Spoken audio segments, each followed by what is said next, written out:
Oi, gente, tudo bom? Meu nome é Mariana Serrano, eu sou advogada e eu sou também mestre em Direito e eu sou uma das fundadoras da Rede Feminista de Juristas, a Defende. Esse coletivo, a Defende, né, que vocês devem conhecer, porque vocês estão aqui assistindo o vídeo, ele é composto por várias pessoas de várias áreas que estão interessadas em disputar a narrativa do direito. E essas pessoas não são só advogadas, não são só juízas, não são só estagiárias, procuradoras, promotoras, delegadas, e, enfim, todas essas áreas que tem aí dentro do direito, né? Somos também psicólogas, somos também antropólogas, somos também sociólogas e... Por quê? Porque a gente quer disputar o direito através de uma ótica feminista, de uma ótica antirracista, de uma ótica LGBT. E para que a gente consiga fazer isso de uma forma interseccional, a gente não pode pensar o direito limitado a um processo ou a uma lei, né? Tem que entender a globalidade das coisas que acontecem, né? Então, por isso que a gente aí é composto de várias pessoas e de várias áreas de atuação. E... dentro das coisas que a Rede Feminista de Juristas faz, a gente efetivamente disputa essa narrativa. Então, a gente vai fazer um vídeo em que a gente fala melhor o que na prática a Rede Feminista de Juristas faz, e aí vai dar pra ver essa efetiva disputa de narrativa. Mas não é agora. Por que eu tô aqui, então, nesse vídeo, neste momento? A gente tá participando de uma campanha que chama 21 Dias de Ativismo.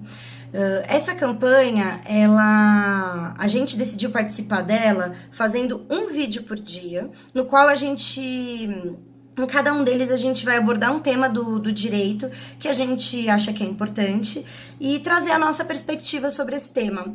E também no mesmo vídeo em que a gente vai falar um pouco mais das atividades da rede, a gente vai explicar melhor essa campanha e tudo mais. Mas não é o nosso objetivo agora, então eu vou tentar não ficar falando muito. É difícil. O tema que eu vou abordar hoje é o que é o direito. E, bom, se a gente se propõe a repensar o direito e a repensar aí essa estrutura e a narrativa dele, claro que a gente precisa saber o que isso significa.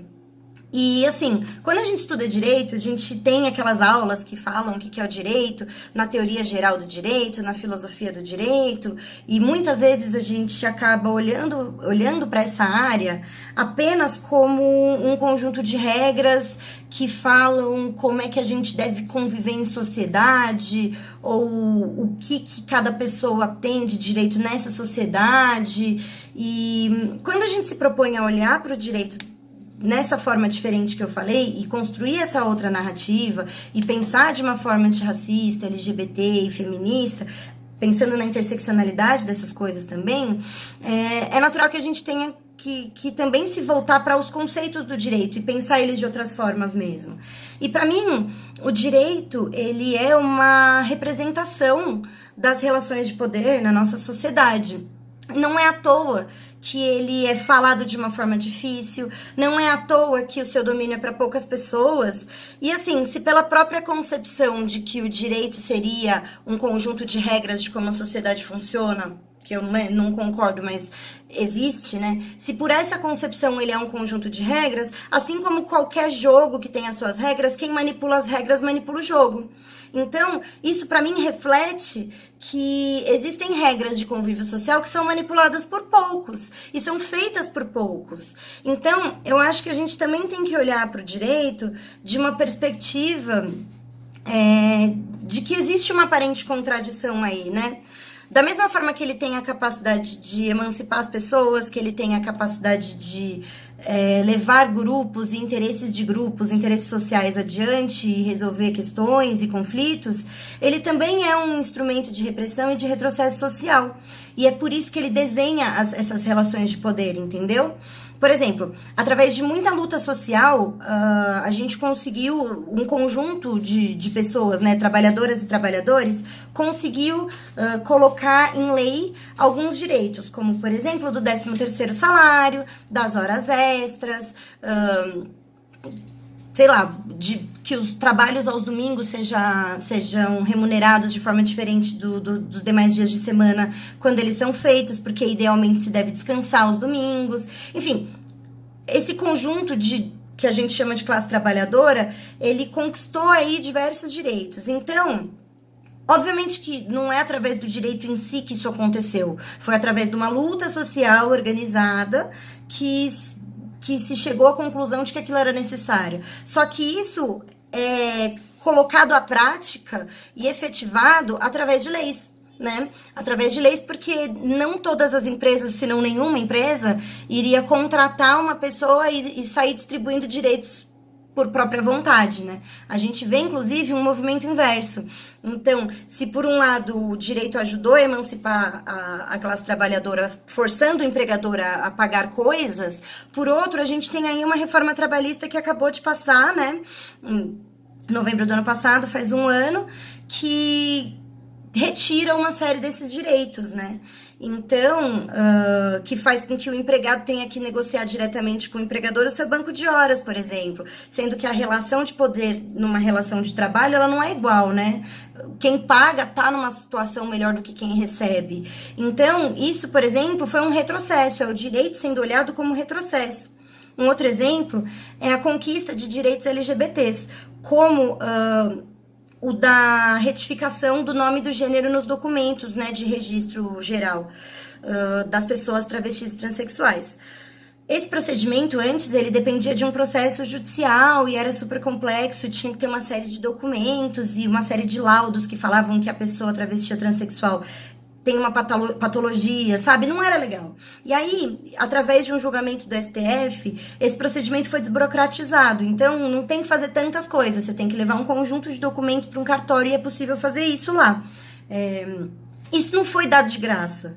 Isso veio às custas de um suor e de muita luta de pessoas travestis e transexuais e de aliados e aliadas para que a sociedade chegasse nesse consenso e o Supremo Tribunal Federal julgasse casos assim, dizendo que agora os cartórios poderiam aceitar esse registro sem precisar de um processo, né? Então, obviamente, o direito ele não vem aí como um grande salvador absolutamente do nada, entendeu? Ele vem como um instrumento depois de uma luta social, né? Mas, ao mesmo tempo, a gente está falando de uma burocracia que já existe, de um Estado que já é um Estado de direito. Então, as pessoas nascem, elas têm que fazer um documento, porque é assim, porque as leis mandam que é assim, que assim seja. Então, já que essa estrutura já existe, ela tem que comportar também as diferenças entre as pessoas, e isso é uma conquista. Então, ao mesmo tempo que o direito ele aborda a possibilidade de trazer essas conquistas, ele também traz retrocessos, né? Ele também pode ser utilizado como um mecanismo de retrocessos. A gente está aqui discutindo o receio do que vai ser 2019, né, com o Bolsonaro, se manterão esses direitos LGBTs, por exemplo. E não precisa também pensar e fazer um exercício de futurologia. Basta a gente olhar para o passado e ver que a escravidão era legalizada, que o nazismo era legalizado, né? Então, assim, o direito ele também é utilizado para demonstrar essas relações de poder e esses instrumentos de repressão, né? Mas acho que a conclusão do vídeo, né, e o porquê eu fiz esse vídeo é para mostrar essas duas faces do direito, de como ele efetivamente dita as regras do jogo e mais dita quem tá jogando, entendeu? Porque é quem faz essas regras, dita quem que tá ali, a quem que interessa o que tá acontecendo agora na nossa sociedade, né? Agora, se existem essas duas possibilidades que aparentemente são contraditórias, isso significa que o direito pode ser disputado. Isso significa que existe campo no direito pra gente disputar por uma via progressista, por uma via de esquerda, por uma via feminista, antirracista, LGBT. Isso quer dizer que a gente consegue disputar essa narrativa e que não só isso, que isso passa a ser a nossa tarefa. E é isso que a Rede Feminista Jurista se propõe a fazer, entendeu? É a disputa dessa narrativa. Nos próximos vídeos, vocês vão ver algumas ideias de como. E nessa introdução que eu tô fazendo aqui hoje pra vocês, a gente pensou justamente que a reconstrução dessa narrativa que atualmente é branca, masculina, cisgênero, heterossexual, monossexual, trazer essa narrativa para outro lugar e para ser vista de uma outra perspectiva é a nossa tarefa. A nossa tarefa é mudar o direito e fazer uma disputa dentro dele. E é isso que a gente faz com a Rede Feminista de Juristas e é isso que a gente quer mostrar para vocês um pouquinho de como a gente faz nesses 21 dias de ativismo. Eu espero que vocês tenham gostado do conteúdo que eu falei aqui e que vocês assistam os próximos vídeos. E beijos!